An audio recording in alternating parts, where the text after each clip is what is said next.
Bloodborne, Dark Souls, Demon Souls. These game titles will likely have an effect on you, whether that's positive or negative, whether that's joy, frustration, or you're already trying to find another video to watch instead of this one.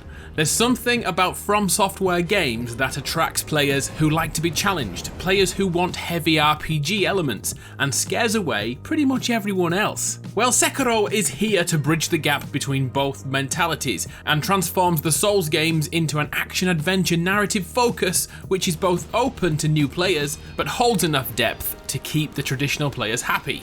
Here's 16 things you should know about Sekiro: Shadows Die Twice.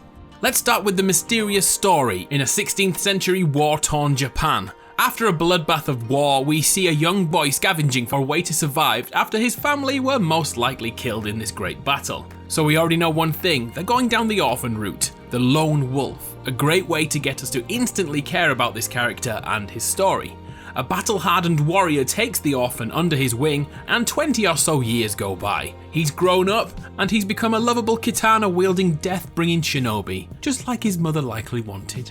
Our character loses everything the moment we take control. Our mentor is gone, the person we are tasked with protecting has been captured by a rival faction, and our arm is removed in battle, replaced with this prosthetic seen in the trailers, which gives us abilities which are at the core of the game. Also, we can't die, so let's leave the story there. Basically, we're a badass, unkillable shinobi orphan after vengeance. Sounds great to me. It may look that Sekiro is set in realism, the rebuilding of 16th century Japan, the reworking of an ancient battle, but keep in mind, we have a magical arm.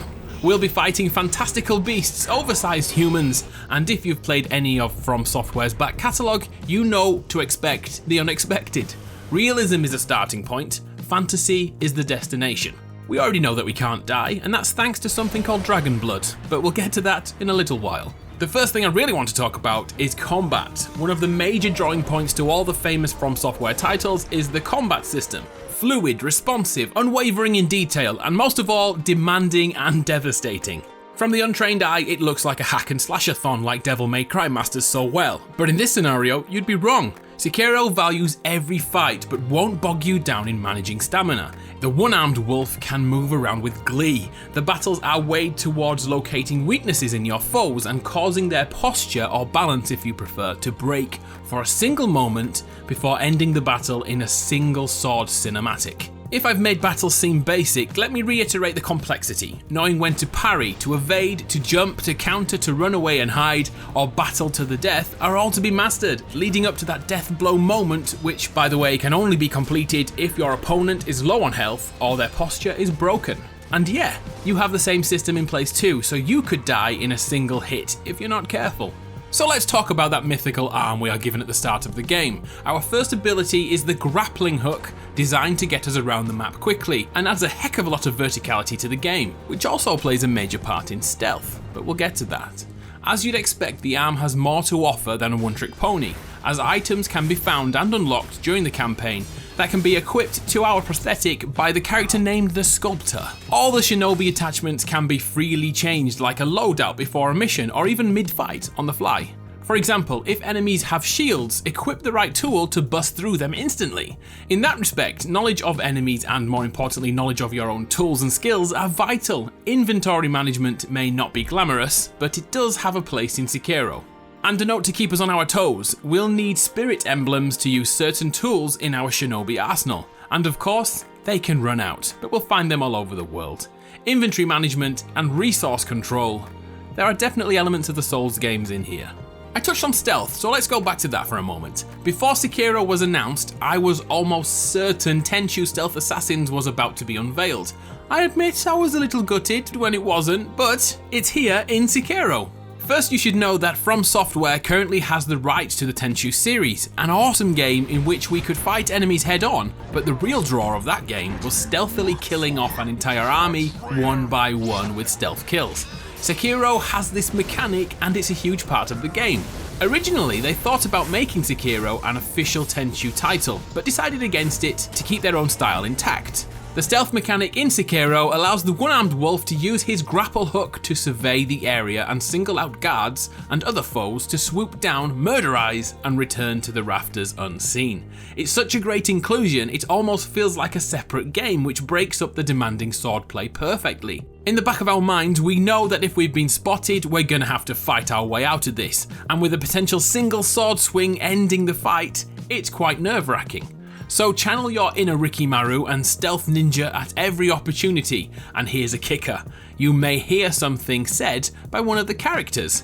You can eavesdrop in the game. In one scenario, we snuck up on these two characters who were talking about their boss, who has a fear of fire. So off we trotted to grab some fire to make that encounter much easier. Knowing your enemy is half the battle.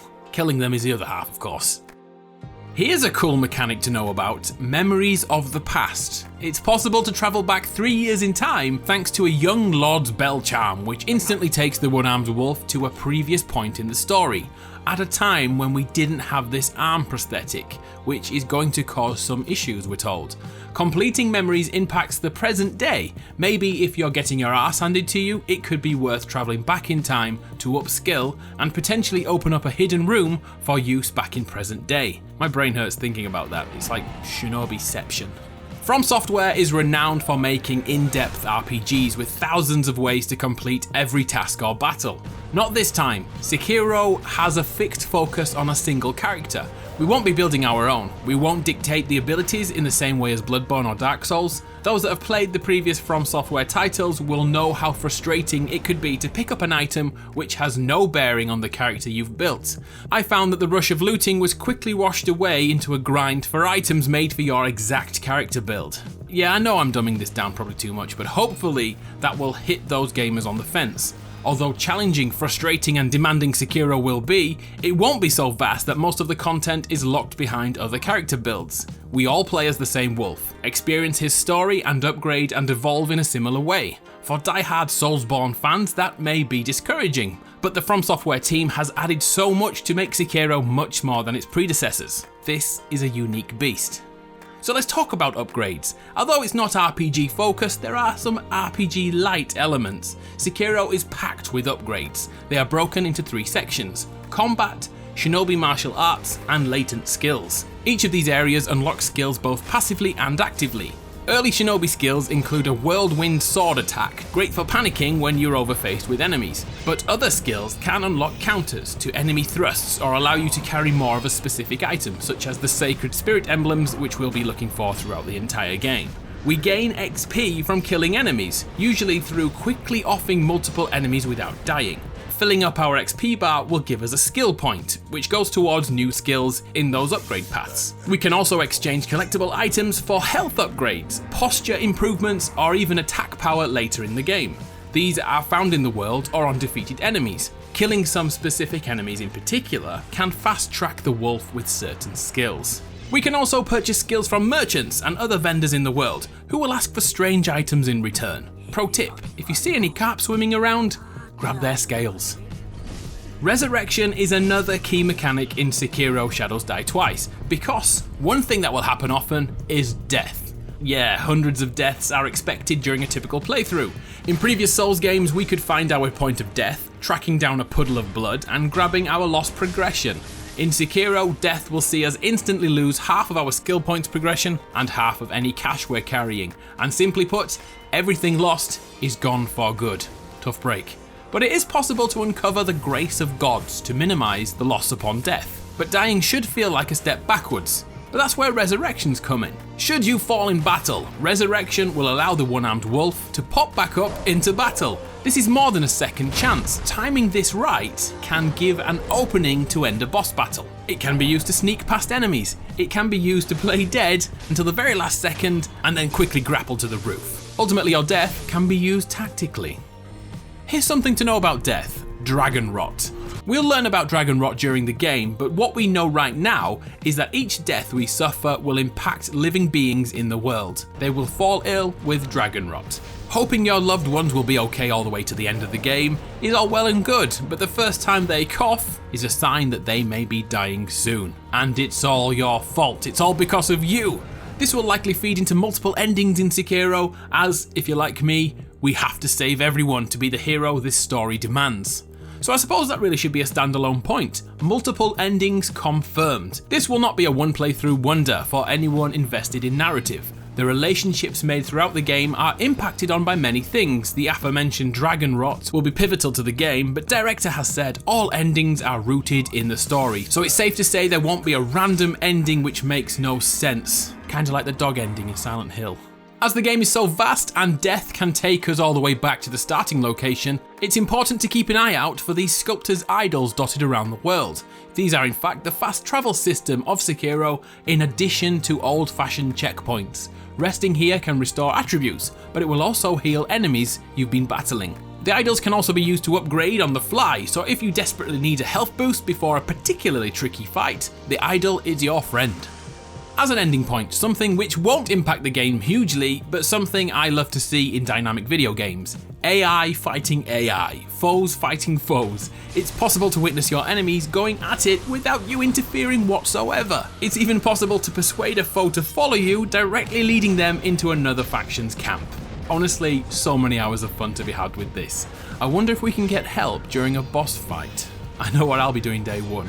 Just in case it wasn't hinted at enough, Sekiro Shadows Die Twice is a single player game. There is no PvP portion, as in other From Software titles. It's possible something could be added later in the game's cycle, maybe introducing the invasion mechanic from Dark Souls, which allows players to jump into someone else's game and either help or hinder them. Time will tell, but on day one, this is solely a single player game.